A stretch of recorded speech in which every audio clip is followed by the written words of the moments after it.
former top Chinese politician Bo Xilai has admitted some responsibility for the government funds he is accused of embezzling. He told a Jinan court that his wife had taken the money, and he knew nothing about it at the time. But he admitted he did not do enough to stop it. "I feel ashamed. I was too careless," he said. Mr. Bo also mocked a former colleague who had accused him of being actively involved in the embezzlement. He said Wang Zhenggang's testimony was illogical, and that only a fool would discuss bribery in front of witnesses. The scandals involving Mr. Bo's family, which used to be one of the most elite in China, have captivated the country. Mr. Bo, who rose to become the Communist Party chief in Chongqing, denies bribery and corruption, and also the charge of abuse of office, which the court has not yet examined. He is accused of using his position to cover up for his wife Bo Xilai, who has been convicted of murdering a British businessman. Mr. Bo's ex-police chief Wang Zhenggang,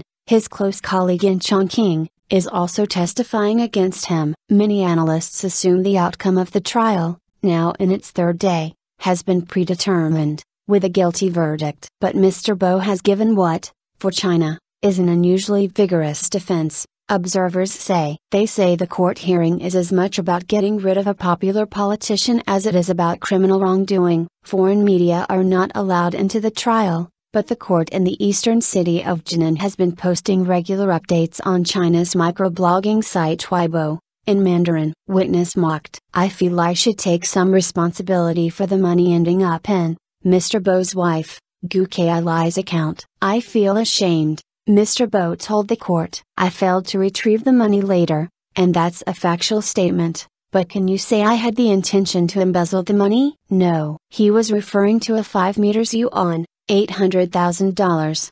£524,000, sum of money in his wife's account, which had alleged been earmarked for a Dalian city construction project. Earlier in Saturday's proceedings, Wang Zhenggang, former urban planning director of Dalian, gave testimony against Mr. Bo, who used to be Dalian's mayor and therefore Mr. Wang's boss. Mr. Wang said he saw Mr. Bo make a call to his wife and explicitly said he was going to funnel money to the family. Mr. Bo refuted the testimony, saying he had no need for the money as his wife was a successful lawyer and his son's study in the UK was funded through a full scholarship. He also mocked Mr. Wang's testimony, saying, "Is this in line with the way an embezzler would think?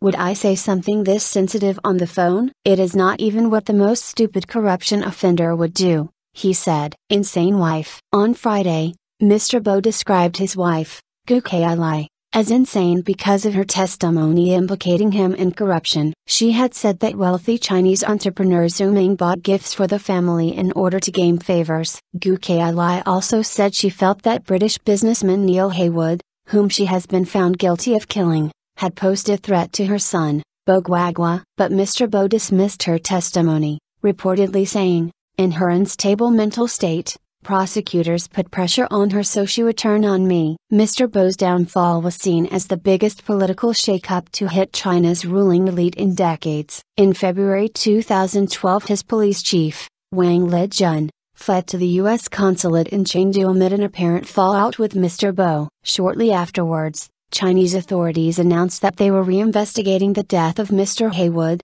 who died in a Chongqing hotel in November 2011. The release of trial proceedings during Mr. Bo's hearing are in sharp contrast with Go's trial in August 2012. That hearing took just 1 day and few details were released. The Chinese authorities are on high alert for any unrest that might be triggered by Mr. Bo's trial, with police closely guarding a security perimeter that spans several miles around the court.